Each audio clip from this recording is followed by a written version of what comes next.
because everything in Battlestar was predicated on the idea of the post-apocalyptic world, and in Caprica it's still a thriving community, and their problems are with each other. You know, in the deep backstory of the show, at this point in time, the 12 colonies actually war with one another periodically, and and the cultural differences will be our stand-ins in the show for racism and sort of our own cultural problems.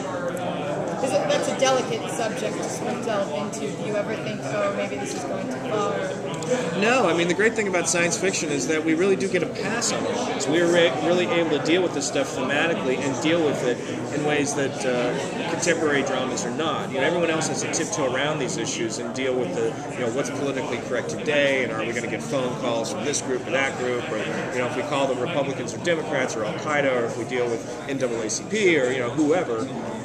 We don't have to deal with any of that stuff, and people that are really overly sensitive to those issues don't take our genre seriously enough to care, so we can just go full bore into it and really play the drama and really deal with the concepts. What are the new challenges of Caprica from production and writing standpoint versus doing Battlestar? Well, they are very different animals, and from the word go, we decided on a creative level to make it as different from Battlestar as we could, and as a result, the physical production is very, very different. Battlestar was mostly shot on our main standing sets on sound stages with 1 or 2 days on location each episode, and even those locations were usually going out to find a building that we could double over that looks like an interior of a ship, for instance. On Caprica, we're really out in the world a lot more. We're going and shooting on streets, and we're shooting in homes and people's yards and in parks. And so the whole physical production is very, very different, and all of us have had to sort of rewire our usual methods of doing things to tackle this particular set of problems. Our biggest problem is the budget. It's how much money we have. It's a healthy budget for Sci-Fi Channel, for basic cable. It's very difficult to do this kind of show that we like to do on this kind of budget in 7 days. It's a big challenge. With Battlestar, you were remaking something that already existed that everyone knew, and now Caprica, you can start basically back to the beginning and rewrite that history. What freedom does that give you? Well, it's a tremendous amount of freedom. Yeah, like you said, there was a template, at least in the original Battlestar, that we chose to follow and say, okay, these are the elements that work, and we're going to keep those, and we'll discard these. Here, it's really a wide open field. We could have started anywhere, we could have done whatever we wanted, and now we've chosen to do it in this method, and where we go from here is really up to us. Do you still have it in your mind, like I have to end up here?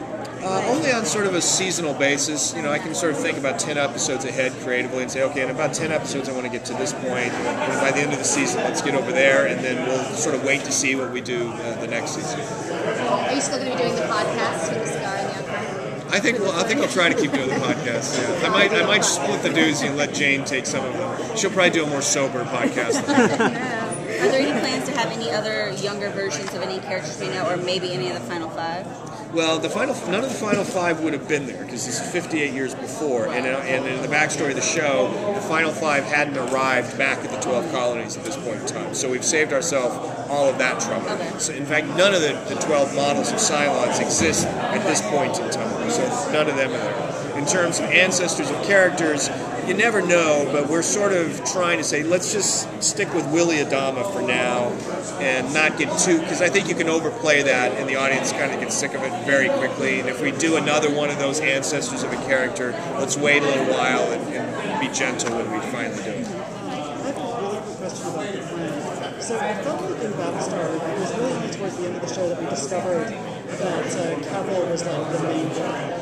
Was the plan kind of backfilling that, showing us how he was the main villain? Yeah, I think we were looking for a point of view to do the plan with, because we liked the concept of doing it from the Cylon point of view over the first couple of years, and then we said, well, whose point of view should that be? And he was a natural fit to do that with. So it was sort of it helped sort of solidify his position in the final mythology of the show, but it also helped us tell this story because he was a very convenient frame to sort of tell the story from.